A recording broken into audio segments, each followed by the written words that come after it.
اعوذ باللہ من الشیطان الرجیم بسم اللہ الرحمن الرحیم اولئک هم المؤمنون حقا لهم درجات عند ربهم ومغفرۃ ورزق کریم۔ وہی ہیں سچے ایمان والے، ان کے لیے درجے ہیں اپنے رب کے پاس اور معافی اور روزی عزت کی۔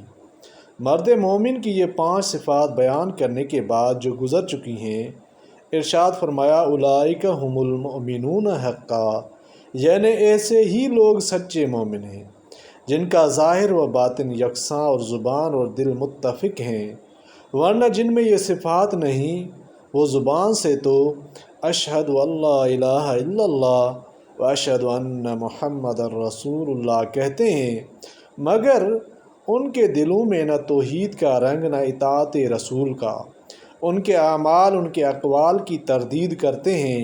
اس آیت میں اس طرف بھی اشارہ ہے کہ ہر حق کی ایک حقیقت ہوتی ہے، جب وہ حاصل نہ ہو حق حاصل نہیں ہوتا۔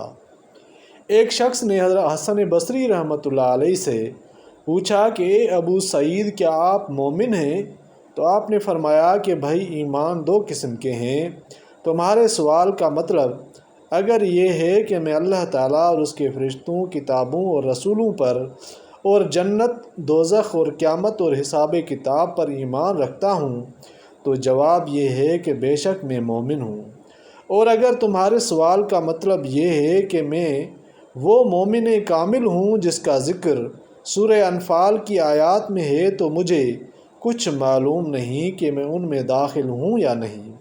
سورہ انفال کی آیات سے وہی آیات مراد ہیں جو ابھی آپ نے سنی ہیں، جو پہلے بھی گزر چکی ہیں۔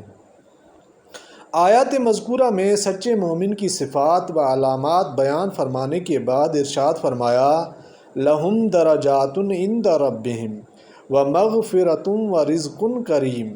اس میں سچے مومنین کے لیے 3 چیزوں کا وعدہ فرمایا، ایک درجات عالیہ، دوسرے مغفرت، تیسرے رزق عمدہ۔ تفسیر بحر محیط میں ہے کہ اس سے پہلی آیت میں سچے مومنین کی جو صفات بیان ہوئی ہیں وہ 3 قسم کی ہیں۔ ایک وہ جن کا تعلق قلب اور باطن کے ساتھ ہے، جیسے ایمان، خوف خدا، توکل علی اللہ۔ دوسرے وہ جن کا تعلق جسمانی اعمال سے ہے، جیسے نماز وغیرہ۔ تیسرے وہ جن کا تعلق انسان کے مال سے ہے، جیسے اللہ کی راہ میں خرچ کرنا۔ ان تینوں قسموں کے بالمقابل 3 انعاموں کا ذکر آیا ہے۔ درجات عالیہ قلبی اور باطنی صفات کے مقابلے میں، اور مغفرت ان اعمال کے مقابلے میں جو انسان کے ظاہر بدن سے متعلق ہیں، جیسے نماز، روزہ وغیرہ۔ جیسا کہ حدیث میں آیا ہے کہ نماز گناہوں کا کفارہ ہو جاتی ہے، اور رزق کریم اللہ کی راہ میں خرچ کرنے کے بالمقابل آیا ہے کہ جو کچھ خرچ کیا اس سے بہتر، اس سے بہت بہتر اور بہت زیادہ اس کو آخرت میں ملے گا۔ اللہ تعالیٰ قرآن پاک پر عمل کرنے اور سمجھنے کی توفیق عطا فرمائے، آمین یا رب العالمین۔